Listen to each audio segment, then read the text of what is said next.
On June 11, our friends and neighbors in the Riley County School District will be asked to make a choice for their children. The district has a problem, and so meetings began in 2009 to address it. Members of the community and the district's teachers, administration, and Board of Education were repeatedly involved in molding a solution. That plan will be on the ballot June 11. Some of the district citizens formed an organization to inform their friends and neighbors about the plan. The organization is called Riley County Kids. This video is part of our educational effort. When I said the district had a growing problem, I meant it literally. The graph on the left shows the growth of all Kansas counties during the past decade. Our counties range from one that increased in population by about 4% down to one that lost better than 2%. Riley County ranked 5th from the top in the number gained. On the right is a similar plot for just the past 2 years. Riley ranks 2nd in growth in the entire state, behind only neighboring Geary County. This increase in population is reflected in the growth in the number of students attending our schools. Here is where we stand today. This is how the future looks based on what has happened the past 12 years.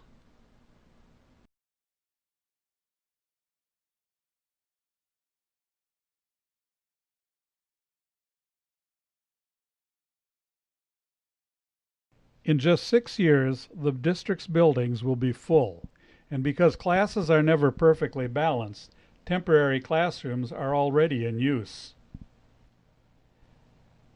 But growth isn't the only consideration. Often it just shines a light on something that needed to be addressed. For example, the arrangement for picking up and dropping off children at the grade school has long been less than ideal. Buses and cars compete for the limited access in front of the building. The parking area encourages children and parents to take a route that would pass between the buses. This can be seen in this satellite picture. The bus parking area has been marked in orange and the automobile parking area as A and B. Since the growth in student numbers will have an adverse effect at the grade school first, it may seem reasonable to begin a building program there. This was the option chosen frequently in the past. This satellite picture shows previous additions, when they occurred, and the original building. But the new plan involves a different approach. This is a drawing of the proposed area that would be affected at the grade school.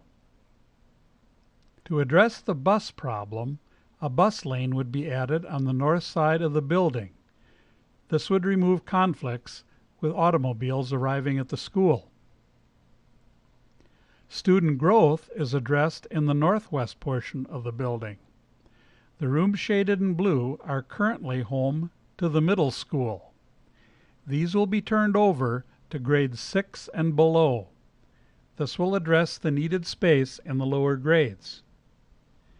If growth should continue, the area shaded in yellow would be used to build additional classrooms.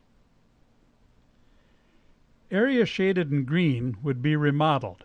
Principally, these are bathroom areas, and the changes would bring the building to current Americans with Disabilities Act standards. Work would also be done in the office area to allow full building security, aided by the use of video cameras.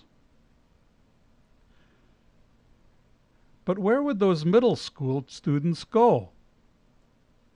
They would move to the high school campus. For some, the sending of middle schoolers to the high school campus was a scary proposition. But let's look at the facts. Let's plot the lowest grade in all Kansas high schools. One high school was made up of only seniors. Another served grades 11 and 12. 229 had students ranging from 12 down through grade 9. But 82 of them, or almost a quarter, served grades 7 through 12. In fact, 8 schools had kindergarten through 12th grade on the same campus.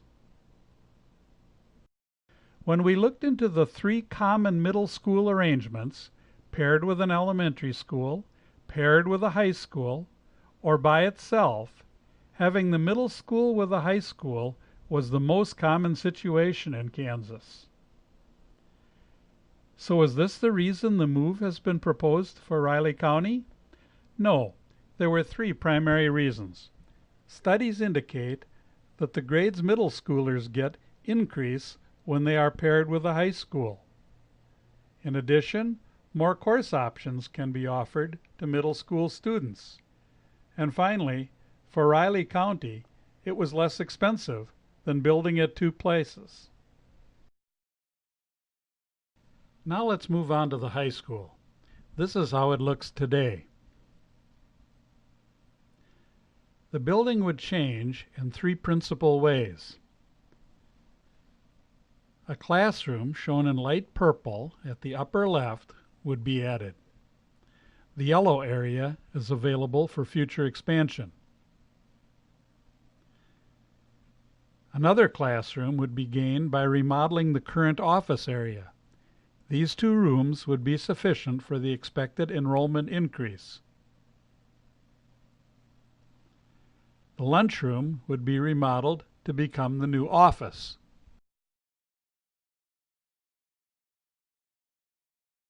Now let's see how the middle school would fit into the current high school site.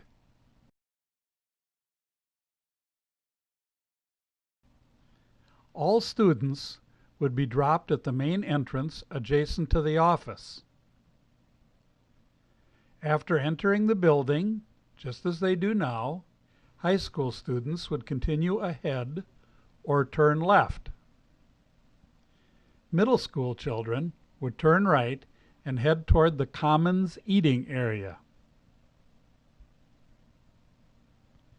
Passing through the Commons area, they would arrive at the middle school classrooms, restrooms, and lockers area. Past the classrooms is the middle school gym and the associated locker and shower areas. Some have questioned the need for a new gym. They may not be aware of what the district currently must do to accommodate the mandatory physical education classes for middle schoolers. The gym at the grade school is not adequate to handle the number of students there, so some middle school children are presently bused daily to the high school. But the high school gyms are also in heavy use, so if no new gym is added, middle school children will then have to be bused to the elementary school. The costs associated with daily transportation and the related safety issues makes this choice undesirable in the short term. But in the long term, the sum of the gym space is not adequate, whether busing is used or not. If student numbers continue to grow, there is room for middle school expansion, as shown here in yellow. This paper storage room is what currently passes as the district's wrestling area.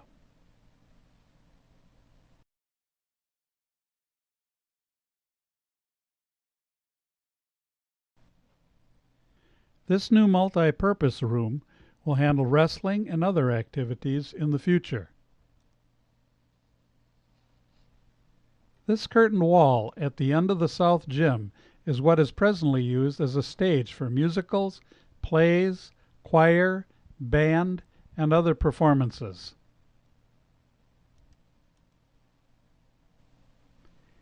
The plan includes a 400-seat auditorium.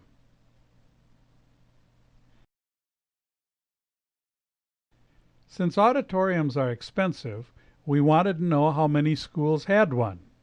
The state does not collect data on who does and does not have auditoriums, so we surveyed the state school superintendents. Of the 96 who replied, 4 out of 5 high schools had an auditorium. Some who did not instead had one available at a middle or grade school. Plans are nice, but what is the cost and can we afford it? The bond for the proposed plan would be $12.3 million. It would be retired over 25 years and would be combined with the current bond. The total mill levy would be 11.03 mills. This chart shows how much the tax would change if the bonds are approved. The increase for a $100,000 home for a whole year would not buy a full tank of gas for most vehicles. From a different perspective, this plot is the district's bond mill levy for the past 17 years. The average over that 17 years is almost 12 mills. Even with approval, the mill levy would be almost a full point below that average. There is much more information at our website, www.rileycountykids.org. There's a section of frequently asked questions. There's a list of friends and neighbors who are already supporters. There are large drawings. There's cost and use information, and much more.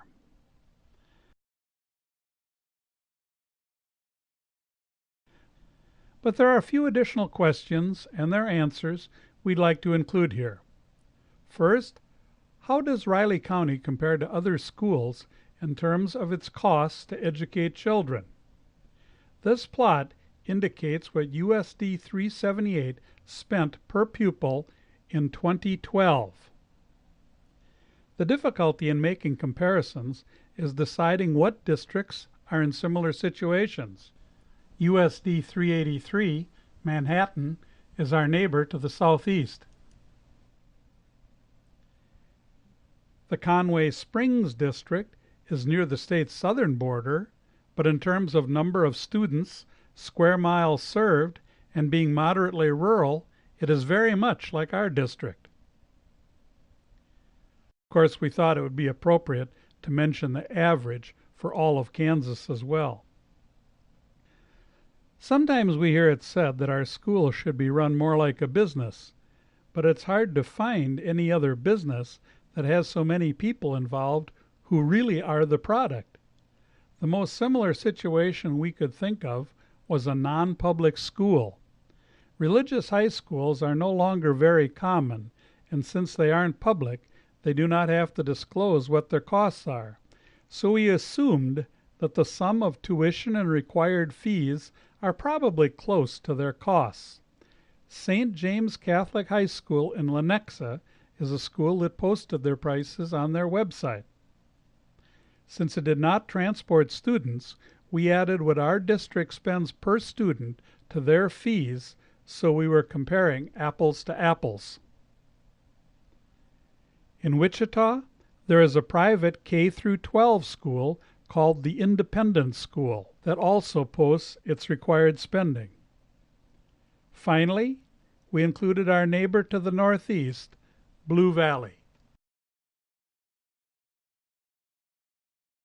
We have occasionally heard people complain that our school does not spend its money on the proper things.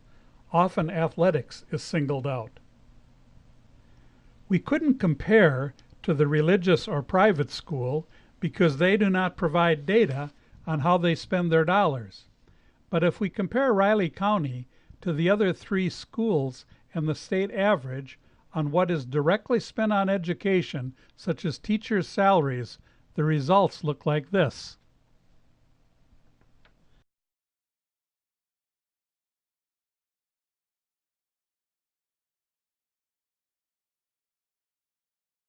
The United States Census Bureau gathered data on what all of the school districts in the United States spent to educate its children, but it used a slightly different criteria.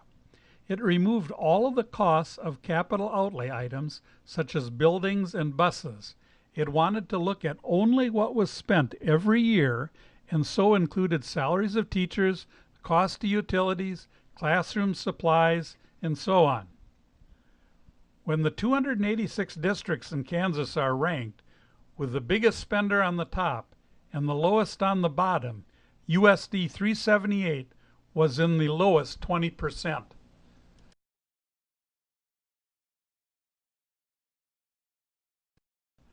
Finally, if we rank all districts in Kansas that are growing and currently are retiring bonds, if the proposed district bond is approved June 11th, Riley County will rank 34th of the 71, right in the very middle.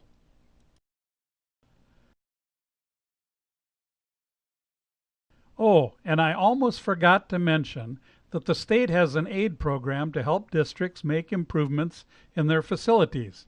It is based on the number of students the district has, how wealthy it is, and where it stands compared to other districts in the same areas. So the amount does vary slightly over time. But if we approve the bonds June 11th, for every $1,000 the district spends, the state will pay the district $340. That is why you may have seen some of the Riley County Kids members wearing a button that looks like this one. And that funny checkered black thing? It's called a QR code, and if you have a cell phone that reads it, it will take you right to our website.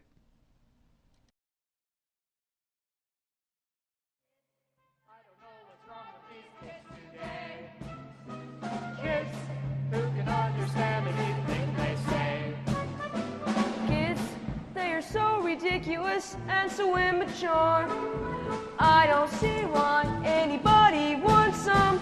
Just you wait and see. Kids, they're just impossible to Soon control. you'll be old enough to be Kids with the ruffled clothes and their another teenage delinquent. Why can't they be like you? Perfect in every way. What's the matter with kids? Two kids. What the devil's wrong with these kids today? Kids who can guess what they would turn out that way. Why can't they be like we were, perfect in every way? What's the matter with kids? What's the matter with kids? What's the matter with kids? Two